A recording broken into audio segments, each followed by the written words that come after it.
Assalamualaikum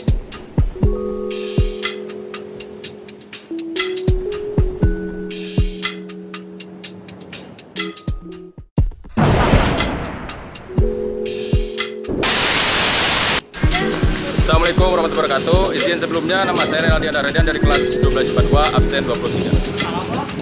Assalamualaikum warahmatullahi wabarakatuh. Izin memperkenalkan diri, nama saya Arif Duranto dari kelas 12 IPA 2, absen 24. Warahmatullahi wabarakatuh. Izin memperkenalkan diri, nama saya Ganda Raiti dari kelas 12 IPA 2, nomor absen 15. Hai, nama aku Amelia Dameti Zamil dari kelas 12 IPA 2, absen. Hai, nama aku Amanda Dewi Miranda, absen 2. Hai, aku Anissa Sabila, absen 4. Hai, aku Gita, absen 11. Hai, aku Ina Sapitri, absen 3. Hai, kau mau nggak? Jadi hari ini kita itu mau ke kunjungan penelitian ke pesawahan. Selawawi Pesawahan untuk meneliti produk rekayasa teknologi terapan penggilingan beras. Ikuti kita terus ya. Dadah. Let's go.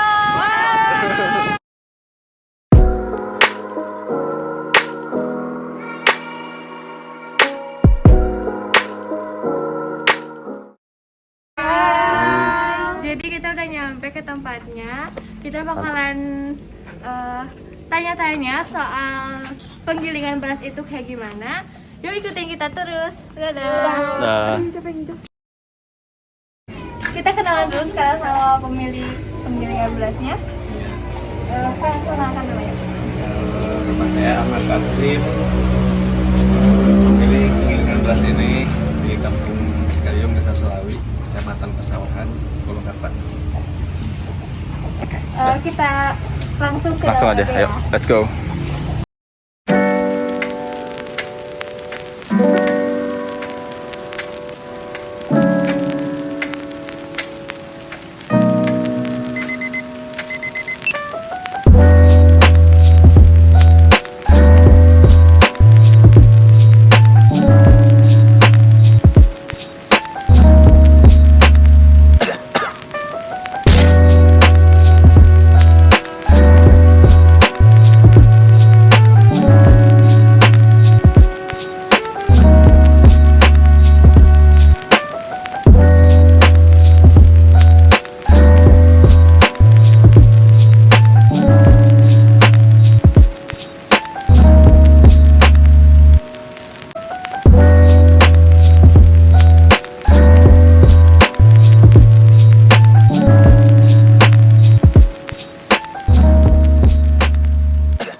Sekarang kita mau lihat alat-alatnya sama buat apa sih alat itu prosesnya.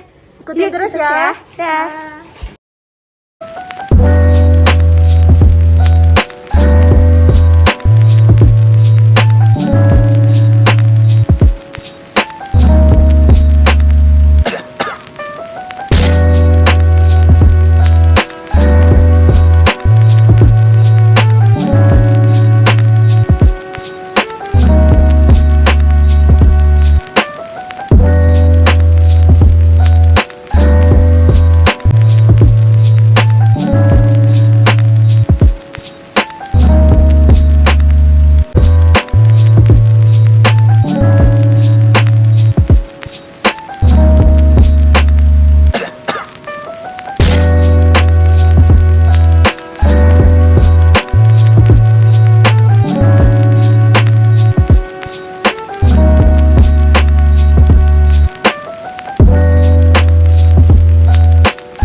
Bapak, jadi kan ini alat-alatnya banyak ya. Bapak bisa jelasin prosesnya cara kerja alatnya gitu. Ya, kerja di beras.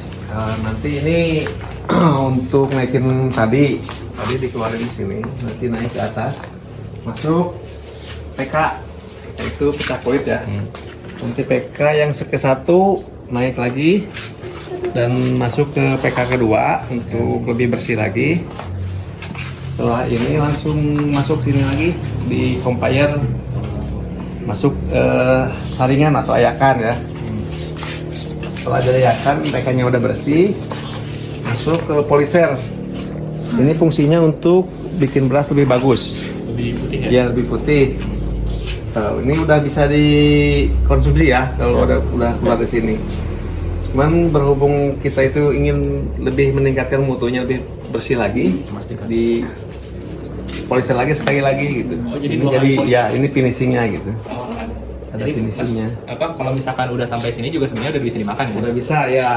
Kadang-kadang ada yang kita kualitasnya minta yang biasa-biasa, udah sampai sini. Misalkan yang lebih bagus sekali lagi di poliser gitu. Jadi udah kalau misalkan di pemecah kulit itu prinsip kerjanya kayak gimana gitu? pemecah kulit Kan itu itu kulitnya susah. ya. Apa kulitnya tuh keras. Jadi biar si berasnya juga bisa kelepas dari kulitnya itu gimana prinsip Ini kerjanya? alatnya seperti ini. Ini ada model gini. Si padi itu masuk sini. Ini kan karet. Karet yang keras ya. Jadi nanti dia ke gincet gini. Itu namanya apa, Pak? Ini roll ini. Oh, roll. Ini masuk sini. Jadi Berasnya di pecah. sini Dipecah ya? Iya, jadi pecah. Kulitnya lepas dari si Iya, iya. Nah, terus untuk yang penyaring nih kan udah pemecah kulit pasti 2 kali pemecah kulit harusnya Iya. udah selesai dong. Iya. Udah lepas. Apa harus ada saringan gitu di atas? Untuk lebih maksimal gitu. Sebenarnya sih nggak diayak juga nggak apa-apa, cuman untuk maksimal biasanya kalau sebelum diayak itu suka ada yang dari beras itu masih ada padi, nah itu masih ada masuk kulitnya ya? ayakan, iya.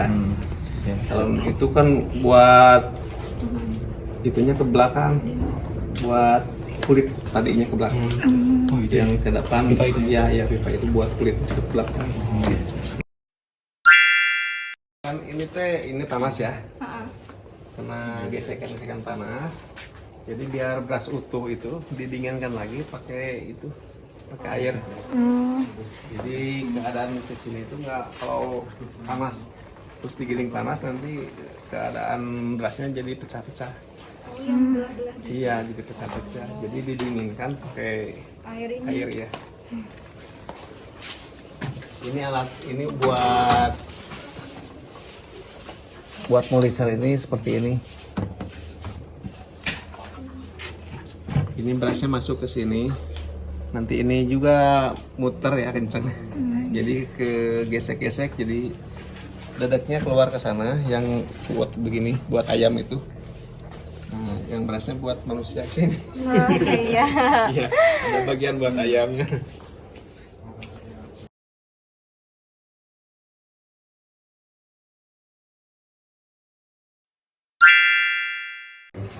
Untuk keseluruhan biaya pabrik penggilingan beras ini, berapa sih alat yang dibutuhkan untuk alat ini gitu kan?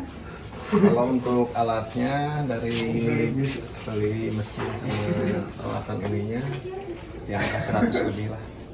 100 Iya, 100 juta. 100 juta lebih. Apalagi kalau beli yang baru gitu. Oh iya.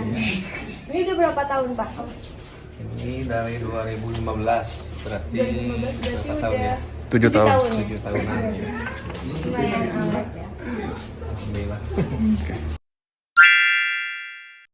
Biaya perawatannya seperti apa? Gimana? Biaya perawatan paling yang sering diganti ini roll, soalnya roll yang macam gini nih. Oh yang kayak gini Ya, ini mah kan dipakai habis. habis. Ya, ini paling kekuatannya untuk satu ini 30 tonan lah. 30 toran habis Iya, langsung habis ganti. ganti ya. Kalau untuk bahan bakar sehari itu habisnya 30 liter. Iya. Berapa tuh? 30 liter kali sekarang 5.150, sekitar 150 ribuan.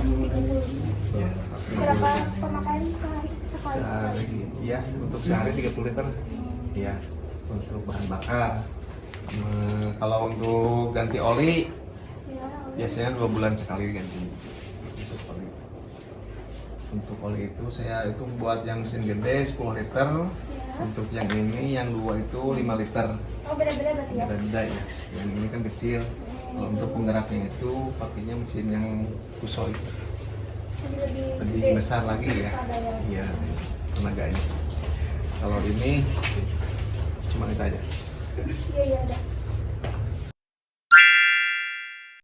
Kalau misalkan penggilingan menggunakan mesin ini efektif nggak sih? Kayak berapa lama waktunya atau enggak biayanya lebih besar dari misalkan kita kan biasanya ada yang di kampung mah pakai tangan atau iya pakai tangan itu kan biasanya butuh waktu bahkan berjam-jam gitu ya. Kalau waktu dulu mah sebelum ada penggilingan gini ya repot juga sih. Soalnya harus pakai tenaga manusia. Sekarang diganti sama tenaga mesin ya jauh banget bedanya gitu. Nah, kalau ini mah bisa menghasilkan tonton, mungkin kalau pakai tenaga manusia paling sekintal juga udah capek lah gitu, udah berapa lama waktunya. Jadi untuk pembuatan tadi berapa jam dan hasilnya berapa Pak? Kalau untuk sehari ini bisa awalnya 4 ton menghasilkan beras. Kalau full ya kerja full dari pagi sampai sore biasanya gitu. Pagi mulai biasanya berapa? Pagi itu jam 8 kan start. Selesainya Ya jam 5. selesai jam 5. Jadi dari jam 8 sampai jam 5 itu udah bisa ngasih 400 ton Bang full 4 ton ya beras. Setengah harian dapat 2 ton. Pak, terus kalau misalkan keuntungan Bapak dari penggilingan padi ini mulai dari dipotong apa yang namanya beli gabahnya kan, Iya. beli padinya dulu dari petani, terus dipotong biaya misalkan tadi kan ada solar, ada oli juga, terus biaya listrik atau enggak dan lain sebagainya itu kira-kira berapa keuntungan? Kalau untuk keuntungan rata-rata ngambil untung itu dari per kilo ya paling antara 200-300 rupiah lah. Gimana situasinya? Ya itu teh belum nanti ada potongan untuk kerja gitu. Misalkan ini sehari dapat 3 ton lah kali 200-600 ribu. Ada keuntungan dari dedek, dari menil. Jadi yang bisa menutupi untuk bahan bakar untuk tenaga itu. Berarti keuntungannya misalkan modal awalnya gitu Pak, misalkan beli gabahnya itu berapa? Oh, kalau terus beli karyawan? gabah misalkan harga 500. Belinya misalkan 1 ton 5 juta gitu. Dapat berasnya cuma 6 kintal. Jual beras 9.000 misalkan. Tinggal gitu aja gitu. Terus kalau misalkan biaya karyawan Pak, kan di sini ada berapa karyawan? Karyawan itu ada 4. Iya. Per harinya? Per harinya saya itu ngerjakin tenaganya pakai borongan. Misalkan dia dapat 4 ton. 4 ton kali 100 rupiah per kilo, jadi 400 ribu gitu. Dan terus untuk biaya solar 30 liter, lalu untuk biaya listriknya nih Pak? Listriknya kan Kalau listrik mah cuma penerangan aja, jadi nggak begitu banyak sih. per bulan Per bulan paling di angka 100 ribu. Misalnya nggak pakai pengerjaan ini, penerangan aja. Oh, kalau misalkan berhubungan sama keselamatan kerja gitu, ada nggak alat pelindung diri yang digunain sama karyawan-karyawan yang ada di sini? Kalau alat pelindung diri itu nggak pakai ya, cuman ya kita kerja hati-hati aja. Lebih hati-hati lah Ya ya. lebih hati-hati, terus ya gitu lah, nggak terlalu ada risiko berbahaya sih. Pernah nggak sempat ada kecelakaan yang terjadi di sini? Nggak ada. Oh, nggak ada. Iya. Soalnya ya udah berjalan lancar lah. Mudah-mudahan ke depannya juga. Amin. Untuk teknik pemasaran apa yang dipakai oleh produsen buat untuk menjual beras ini, terus apa ngikutin zaman gitu pada saat itu? Karena sosial media sih ada ya, pasti nyangkut, ada yang pakai Facebook itu, jadi ada yang ya lewat HP lah gitu. Iya. Ada sih. Kalau apa sih cara tradisional di pasar-pasar gitu? Ya kebanyakan gitu yang udah punya langganan ke pasar, yang udah lama berlangganan, kebanyakannya gitu masih ke toko-toko, ke Sosial pasar, media ada. ya. Jadi lebih ke distributor di sini. Distributor ya, penyalurannya ke pasar-pasar. Terus yang beli kesini juga banyak sih, di sini sekitaran ya. Iya. Sekarang masih masa pandemi itu untuk pembuatan berasnya berpengaruh nggak sih Pak ke masa pandemi ini tuh Pak? Atau ada pengurangan? Oh iya, untuk tahun ini ya, tahun dari mulai pandemi ini emang terasa banget sih ada penurunan, mungkin dari ekonominya lemah ya, karena banyak yang dibatasi. Emang banyak sekali itu pengurangannya, hampir setengahnya. Dari pelanggan-pelanggan juga ya. Misalkan dari kita masuk ke pabrik-pabrik juga kan, pabriknya nggak begitu banyak pesanan-pesanan gitu. Jadi sangat banyak untuk pandemi ini. 50%-nya ya Pak. 50% sampai kali lesu lah ekonomi untuk penggilingan ini. Pak, ini kalau beras merah sama beras putih prosesnya sama kah? Ini mah dari ininya Neng, dari padinya aja. Khusus ditanam padi merah ya jadi merah. Yang ini Kalau yang padi ini putih mah ya putih. putih aja iya. Dari jenisnya juga udah beda. Itu teksturnya juga emang beda ya? Beda. Ini juga ada bermacam-macam, ada yang panjang, ada yang bulat. Kalau Yang merah prosesnya juga. sama nggak Pak? Prosesnya sama. Oh iya Pak, ngomong-ngomong soal beras merah sama beras putih nih. Bapak dapat penyuplai beras merah atau beras putihnya Bapak datengin petani atau enggak petaninya datang ke Bapak sendiri gitu? Ya itu mah bisa ya, kalau yang banyak bisa saya datang nyari. Kebanyakan sih yang ngirim ke sini. Misalkan ada yang punya beras merah nih, padinya butuh nggak gitu, ya kita beli. Pertanyaan terakhir ya Pak ya. Boleh ya? Harapan Bapak buat penggilingan beras ini ke depannya. Ya pinginnya sih lancar ya. Ditunjang dengan permodalan pastinya itu ya. Iya. Soalnya kita itu sangat berdekatan dengan petani. Jadi bila mana kita kuat di modal ya petani juga terbantu gitu. Soalnya kan kebutuhan petani ya dia punya hasilnya kita beli. Ya kalau misalkan ada kemajuan kita ya otomatis petani juga ikut maju gitu. Semoga sukses selalu ya Bapak ya. Amin ya.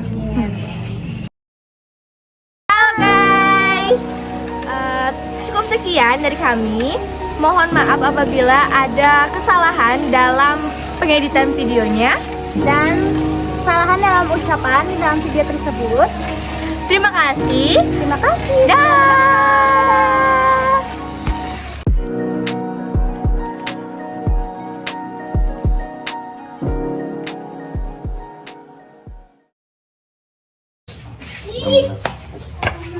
Belas, 18. Ngapain Ki? Hitung.